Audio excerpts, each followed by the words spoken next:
विचार करिए। और दूसरी बात, गर्भवास और आधि व्याधि जन्म मरण दुख भूला, ज्यों जूती की प्रसव वेदना पुनि पुनि पति अनुकूला। विषयन को महाविष जान, चाहे बूझे ना बूझे, अल्लाह को जाते श्मशान, चाहे सूझे ना सूझे। हमने आपने सबने गर्भ का दुख सहा है। अरे सब लोग माता के पेट से आए हैं, तो माता के पेट में यह उल्टा टांग टंगा रहता है, असह पीड़ा। संतों ने कुंभी पाक नरक उसको कहा है। एक बार दो बार नहीं, न जाने करोड़ों करोड़ों बार जन्म हुआ। मनुष्य शरीर में तो करोड़ों बार जन्म नहीं हुआ, भगवान की विशेष कृपा होती है तो कभी मनुष्य शरीर मिल जाता है। लेकिन 84 लाख योनियों में, हाथी में, घोड़ा में, कुत्ता में, सियार में, बंदर में, सर्प में, बिच्छी में, चिट्टी में इत्यादि योनियों में, तब भगवान की कृपा हुई तो मनुष्य योनि मिला। तो माता के पेट से ही आए, तो गर्भ का दुख हमने और आपने सबने सहा। जन्म लेते समय असह पीड़ा, जब जन्म ले लिए उसके बाद आधि का दुख, बेआधि का दुख। आधि मन का रोग है और बेआधि तन का रोग है। जब जन्म हो गया तो यह भी निश्चित है कि एक दिन मृत्यु होगा, तब मृत्यु का भी दुख, असह पीड़ा। मरते समय भी असह पीड़ा और जन्म लेते समय भी असह पीड़ा। आई न जाने कितनी बार हुआ, इसका कोई ठिकाना नहीं है। भगवान ने कृपा करके यह शरीर दिया है, इसका एक ही उद्देश्य है कि आपका यह जन्म मरण समाप्त हो जाए। गर्भवास का दुख, जन्म लेने का दुख, आधि का दुख, बेआधि का दुख, मृत्यु का दुख, सारा दुख समाप्त हो जाए। लेकिन हम वह काम नहीं करते हैं जिससे यह सारा दुख समाप्त हो जाए। इसी वजह से फिर यह दुख लग जाता है। तो सतराम बाबा कहे कि आधि व्याधि जन्म मरण दुख भूला। किस तरह? ज्यों जूती की प्रसव वेदना। प्रथम जब बच्चा होता है तो असह पीड़ा होता है, उसके मन में होता है कि मैं पति के अनुकूल नहीं रहूंगी। लेकिन दुख जब समाप्त हो जाता है तब फिर पति के अनुकूल हो जाती है। उसी तरह से सारा दुनिया के लोग, दुख जब समाप्त हो गया, कुछ दिन के लिए सुख आ गया तो दुख भुला गया। दुखवा भुला जाता है, जिसके वजह से फिर दुख आता है। अगर दुखवा याद आप करें तो दुख वाला काम नहीं करेंगे, सुख वाला काम करेंगे, जिससे परमानेंट के लिए सुख मिल जाए। लेकिन हमारी आपकी सबकी यही प्रवृत्ति बन गई है, क्षणिक सुख मिलता है तो बहुत बड़का जो दुख हमने भोगा है वह भूला जाते हैं, और जो करना चाहिए वह नहीं करते हैं, जिसके वजह से फिर बड़का दुख आ जाता है। जाकी पूंजी श्वास है रे, छिन आवे छिन जावे, आयु बीत गई बहुतेरी, थोड़ी ना ही बचावे। करहूं सत्संगत में ज्ञान, चाहे बूझे ना बूझे। सब आयु आपका समाप्त है। लोग कहेंगे कि बहुत दिन जीना है। जानते हैं आप? जब नहीं जानते हैं तो समझिए कि सब आयु समाप्त है। थोड़ी ना ही बचावे, थोड़ा भी नहीं बचाता है। कैसे बचेगा? हमने कहा, कबीर साहब जी की वाणी है कि संसार से जा रहे हो लेकिन गंवा करके। क्या गंवा करके जा रहे हो? हीरा और रतन। जगतवा से जालो ये भाई, तू हीरा रतन गंवाई। हीरा रतन जतन करी राख आ ताला चाबी लगाई। इसको जतन करके रखिए। अरे ताला चाबी लगा दीजिए। ताला चाबी लगाने का मतलब संसार के तरफ जो आपका सूरत और ख्याल है, इधर से ताला चाबी लगा दीजिए। आ एक दिन जौहरी संत यही है तो तोहार हीरा महंग बिकाई, जगतवा से जालो भाई तू हीरा रतन गंवाई। अरे इसका कीमत तो कोई जौहरी नहीं लगाएगा। एक महात्मा जी थे, उनके पास एक शिष्य था, बहुत दिन सेवा किया। वह शिष्य कहा कि सरकार हम चाहते हैं कि अब घर जाएं, हमको असली नाम बता दीजिए, जो सत्य है वह नाम बता दीजिए, हम अपना कुछ घर गृहस्थी भी देखें। तो महात्मा जी बता दिए। वो जब घर गया 2-4-5 दिन ही बीता हुआ था, उसी गांव में एक व्यक्ति मर गया। अब लोग कंधे पर उठाकर अर्थी ले जा रहे हैं, आप पीछे पीछे कह रहे हैं कि राम नाम सत्य है, सत्य बोलो मुक्त है। तो मन में विचार करने लगा कि हमारे गुरुजी कहते थे कि यह गुप्त है, यह रहस्य है, यह भेद है, कोई जानता नहीं है, यही सत्य नाम है। लेकिन ये तो हमारे गांव भर के लोग जानते हैं। हम बहुत दिन गुरुजी का सेवा किए तब बताए। ई लो तो ना कहीं सत्संग में गए हैं, ना भजन करते हैं, लेकिन कहते हैं सब लोग जानते हैं। 2-4-5 दिन के बाद वो अपने गुरुजी के पास गया और कहा कि सरकार आप कहते हैं कि यह कोई जानता नहीं है, संत लोग ही जानते हैं। इस बात की जानकारी तो हमारे गांव भर के लोगों की है। ये सब लोग जानते हैं कि राम नाम ही सत्य है। सत्य क्या है तो राम नाम है, सब लोग जानते हैं। सारा बात वह बतलाया। गुरुजी कहे कि 2-4 दिन और रह जाओ। 2-4 दिन के बाद गुरुजी एक पत्थर दिए और कहे कि ले जाओ, बाजार में इसका केवल कीमत लगवाना, बेचना मत। तो लेके गया बाजार में, एक किराना के दुकान पर ले गया, कहा कि भाई इसका कुछ कीमत लग जाएगा। किराना वाला कहा कि ले लो। अरे 1 किलो दाल ले लो, 1 किलो चावल ले लो, बढ़िया चमक रहा है, दुकान में टांग देंगे, अच्छा बच्चे सब खेलेंगे। वो कहा कि ना ना इतना में नहीं बेचेंगे। आगे गया, एक सब्जी के दुकान पर गया, कहा कि इसका कुछ कीमत लग जाएगा। सब्जी वाला कहा कि हाँ कुछ कीमत लग जाएगा। अरे 1 किलो आलू ले लो, बहुत बढ़िया चमक रहा है, हमारा बच्चा सब खेलेंगे। कहा कि ना इतना में नहीं बेचेंगे। एक सुनार के दुकान पर गया, वो कहा कि हाँ इसका कीमत तो लगेगा, 1000 रुपया देंगे। कहा कि ना इतना में नहीं बेचेंगे। एक जौहरी के दुकान पर गया, वो देखा तो कहा कि इसका कीमत तो बहुत है, लेकिन हम 1 लाख तक दे सकते हैं, इससे अधिक हम देंगे नहीं। कीमत तो इसका और है, लेकिन हमारा औकात है, उतना ही न देंगे। कहा कि ना इतना में नहीं बेचेंगे। वो लेके गया गुरुजी के पास, उस संत जी के पास। संत जी कहे कि इसका कीमत लगाए, तो उस सारा बात बतलाया कि किराने के दुकान पर गया तो 1 किलो चावल 1 किलो दाल दे रहा था। सब्जी के दुकान पर गया तो 1 किलो आलू दे रहा था। सोनार के दुकान पर गया तो 1000 दे रहा था। एक जौहरी के दुकान पर गए तो 1 लाख रुपया दे रहा था, कह रहा था कि इसका कीमत इससे भी ज्यादा है।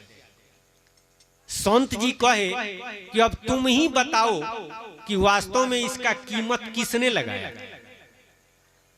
तो कहा कि सरकार वास्तव में इसका कीमत तो जौहरी ही लगाया।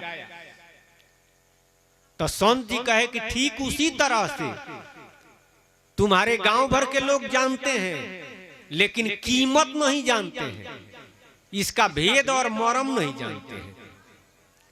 जो इसका भेद और मरम जानता है, कीमत जानता है, वही नहीं लगाएगा। तो तुम इसका कीमत जानते हो, वो लोग नहीं जानते हैं, वो खाली कहना जानते हैं, इसका भेद नहीं जानते हैं। इसलिए अध्यात्म में इसी को रतन कहा जाता है। राम नाम है रतन धन सब रत्नन के खान, आ परखन वाला जौहरी जो है चतुर सुजान। आ तेरी हीरा जैसी श्वासा बातों में बीत जाए रे, रे मन तू राम राम बोल। तो जगतवा से जालो ये भाई, तू हीरा रतन गवाई, हीरा रतन जतन करी राखो, होखे न जियाना। आ तब तो है आई है सत्यलोक से विमाना। जो जियान नहीं करेगा, बचा करके रखेगा, उसी के लिए सत्यलोक से विमान आएगा। और आता है, वह विमान पर चढ़ करके जाता है, प्रभु को प्राप्त होता है। यानी एक श्वास देता है, बदले में एक राम नाम लेता है, वही जोगा रहा है। और नहीं तो सारा दुनिया के लोग गंवा रहे हैं। तो जब गंवाएंगे तो क्या पाएंगे? अरे जो जगेगा वही न पाएगा, जो सोएगा वो खोएगा। उसी तरह से जो जोगाएगा वही प्राप्त करेगा, और जो गंवाएगा वह तो खाली हाथ हो जाएगा, बंधन में वह जाएगा। वैसे इस संसार में जितना मत है, पंथ है, धर्म है, सिद्धांत है, उस सिद्धांत में पढ़ाने वाले, बताने वाले सब लोग यही कहते हैं कि हमारे सिद्धांत के अनुसार चलिए, हम जो बताते हैं उस नाम को लीजिए, आप मुक्त हो जाएंगे। कुछ लोग कहते हैं कि अरे भाई फलाना दान दीजिए, फलाना काम कीजिए, स्वर्ग में चले जाइएगा। कुछ लोग कहते हैं कि वैकुंठ में चले जाइएगा, साकेत गोलोक में चले जाइएगा। आ कुछ लोग मिलेंगे कहेंगे कि ना भवसागर से पार चले जाइएगा। लेकिन कबीर साहब जी क्या कहे? चलू चलू सब कोई कहे, आ मोहे अंदेशा होए। वो कहते हैं कि सब लोग कहते हैं कि चलिए हम भेज देंगे, हम भवसागर से पार कर देंगे, हम स्वर्ग में भेज देंगे, जन्नत में भेज देंगे, वैकुंठ में भेज देंगे। लेकिन हमको अंदेशा है, हमको शंका है। किस बात पर? चलू चलू सब कोई कहे, आ मोहे अंदेशा होए। आ कंचन अरु कामनी दुर्लभ घाटी दो। दूगो बड़का पहाड़ है, एगो कंचन माने रुपया, धन दौलत, इसी में अझुरा करके आ इस पार रह जाता है। अब बहुत लोग उपदेश करते हैं इसी के लिए, रुपये खातिर, तो वो अझुराए हैं। आज जिसको उपदेश दे रहे हैं वो अझुराया है, वो अभी पार नहीं जाता है। आज दूसरे का कामनी, इससे भी बड़ा घाटी है। आज तुलसीदास जी या कबीर साहब एगो और बड़का घाटी बताए। अगर ये दोनों से निकल गया तो बड़का पहाड़। गोसाई जी ने कहा, चाहे कबीरो साहब कहे कि माया त्यागे क्या भया, मान तजानो जाए। आज यही मान मुनिवर ठगे, मान सभन को खाए। घर दुआर रुपया पैसा बाकी सबसे आसक्ति समाप्त हो गई, लेकिन मान बड़ाई अब चढ़ गया कि हमसे बड़ा कौन है। तो ऋषि महर्षि बड़का बड़का ज्ञानी लोगों को खा गया।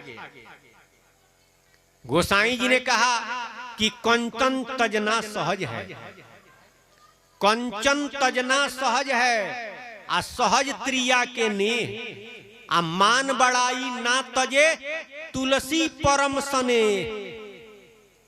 ये तो तजैबे नहीं करता है। तो 3 गो घाटी हुआ, कंचन, कामनी और मान। ये तीनों से कोई पार कर दे तब नू।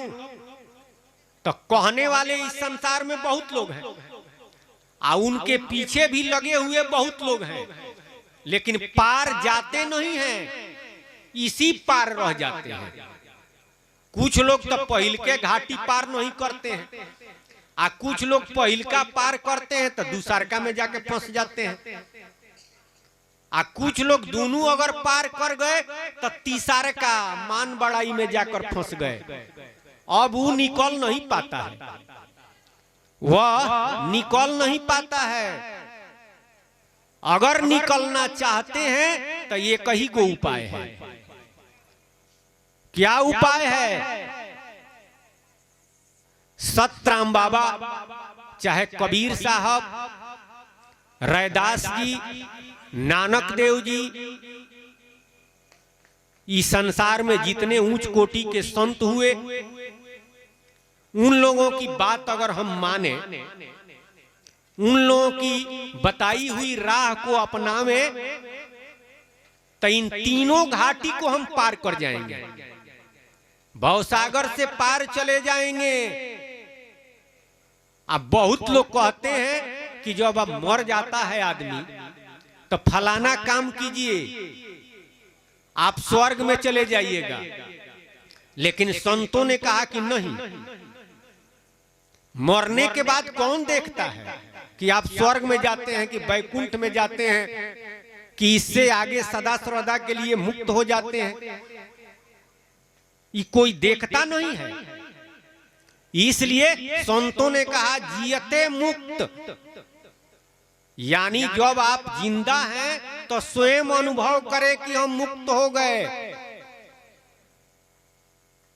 जो लोग कहते हैं कि हम वैकुंठ में भेज देंगे, मुक्त कर देंगे, आप स्वयं अनुभव करें। संतों ने कहा जिंदे मुक्ति जियते मुक्ति, मरने के बाद मुक्ति नहीं। मुए मुक्ति झूठे गुरु बतलावे, मत करू विश्वास। वह गुरु झूठा है जो मरने के बाद मुक्ति बतलाता है। तो जिंदे आप कैसे मुक्त होंगे? ये कैसे बुझाएगा कि हम मुक्त हैं? इसीलिए सत्संग किया जाता है। भगवान की विशेष कृपा, प्रभु की विशेष कृपा, प्रभु के नाम का सुमिरन और भजन करते हैं तो निश्चित रूप से आपको अनुभव हो जाएगा कि हम मुक्त हैं इस संसार से। निर्विषय होए मन मुक्ति, पहले मन से मुक्त होइए, उसके बाद में संसार से मुक्त हो जाएंगे। पहले जब तक मन से मुक्त नहीं होंगे तब तक तन से मुक्त नहीं हो सकते हैं। अरे यह तन छूटेगा दूसरा तन मिलेगा, स्वर्ग में भी जाइएगा तो तन मिलेगा, स्थूल शरीर नहीं मिलेगा, सूक्ष्म शरीर। वैकुंठ में जाइएगा वहां भी शरीर मिलेगा, कारण शरीर मिलेगा। उससे आगे कैवल्य शरीर मिलेगा, शरीर से छुटकारा नहीं होगा। मौन से मुक्त हो गए कब? जब विषय से आसक्ति समाप्त हो गई तब। सतराम बाबा कहे कि निर्विषय होए मन मुक्ति, मन से मुक्त हो गए। तब तन से मुक्त होने के लिए, संसार से मुक्त होने के लिए करु शब्दे सूरत युक्ति। अब शब्द में सूरत करना है। सूरत किसे कहते हैं? किस शब्द में सूरत करना है? तो यह जानना है। इसलिए सत्संग किया जाता है। कबीर साहब जी कहे, आयह जो